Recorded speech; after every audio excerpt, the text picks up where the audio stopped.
अनोखे तरीके से गांजा तस्करी करते समय रंगे हाथों एक महिला और एक नाबालिग को पुलिस ने दबोच लिया।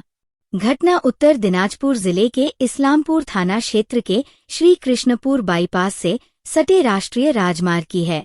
गिरफ्तार महिला का घर जलपाईगुड़ी जिले के हथियाडांगा इलाके में है, जबकि किशोर दक्षिण दिनाजपुर जिले इलाके का रहने वाला है।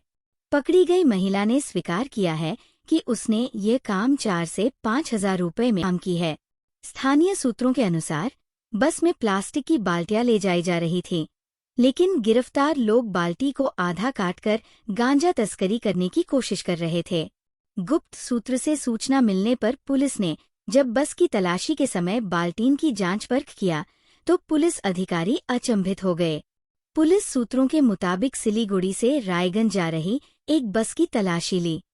प्लास्टिक की बाल्टियों को आधा काटा गया था, फिर एक साथ कई बाल्टियों में गांजा भरा गया। पुलिस ने लगभग 34 किलो गांजा बरामद किया। इस घटना में इस्लामपुर पुलिस ने एक महिला समेत कुल 2 लोगों को गिरफ्तार किया है। दूसरी ओर स्थानीय लोग पुलिस के काम से खुश हैं। শিলিগুড়ি থেকে শিলিগুড়ি কোথায় নিয়েছিলা? ধুলিয়ান হ্যাঁ, ধুলিয়ানে। ধুলিয়ান। হ্যাঁ, কতদিন ধরে এইভাবে কাজ করতে? আমি কাজ করি নাই। তাহলে কিভাবে নিয়ে যাচ্ছিলে এই মালগুলো? ওই কেউ একজন বলছে আমাকে, তাই নিয়ে যাচ্ছিলাম, কিন্তু আমি জানতাম না। কিসে করে নিয়ে যাচ্ছিলেন? বাসে। মানে বাসে যে যে গাঁজাগুলো লুকানো ছিল সেগুলো কিসের মধ্যে ছিল? ওই বালতির মধ্যেই ছিল। বালতিটা কাটছে কে? আমি জানি না, সেটা আমরা বলতে তো পারবো না। একজন একজন একজন ব্যক্তি আমি বলল জানি না। আপনাকে নিয়ে যেতে হবে। না না না, আমি জানি না এটা। এই গাঁজা পাচারের জন্য আপনাকে কত টাকা দেওয়া হয়েছে? ওই 2-3 হাজার টাকা 5,000 টাকা দিত আমাকে। কতদিন ধরে কাজ করতেন? না, আমি কাজ করি নাই, এবারই ফার্স্ট।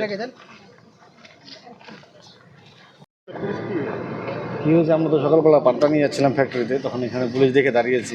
দেখলাম যে ওই মহিলাকে বাস থেকে নামিয়েছে, বালতিগুলো নামিয়েছে। তো কৌতূহলজনকভাবে সবাই এসেছি, তারপর পুলিশ খোলার পর জানতে পারি আমরা যে বালতির ভিতরে গাঁজা রয়েছে। বালতির মধ্যে গাঁজা? হ্যাঁ। কিভাবে পাচার হচ্ছে বালতির মধ্যে গাঁজা? প্যাক করা ছিল বালতির ভিতরে, বালতিগুলো কেটে তলা ভরা ছিল, তারপর নিয়ে যাচ্ছিল বাসে করে। মানে এইভাবে এই অভিনবভাবে যে গাঁজা বাজার হচ্ছে কোনোদিন দেখেছিলেন আপনারা? এর আগে তো দেখা হয়নি, আজকে দেখা হলো ফার্স্ট। এই যে পুলিশ যে এই ধরনের যে মাদক পাচারের বিরুদ্ধে যেভাবে কাজ করছে, পুলিশের কাজে কতটা আপনারা? এটার জন্য তো পুলিশের কাছে তো আমরা অনেকাংশেই সন্তুষ্ট, কারণ দু একদিন অন্তর অন্তরে এখানে বিশাল পরিমাণে গাঁজা বা অন্যান্য জিনিসও ধরা পড়ে পুলিশের দৌলতেই। এই জন্য পুলিশকে অনেক অনেক ধন্যবাদ। কোন জায়গা? শ্রীকৃষ্ণপুর কালীবাড়ি বাইপাস মোড়ে। কি নাম আপনার? অপূর্ব দাস।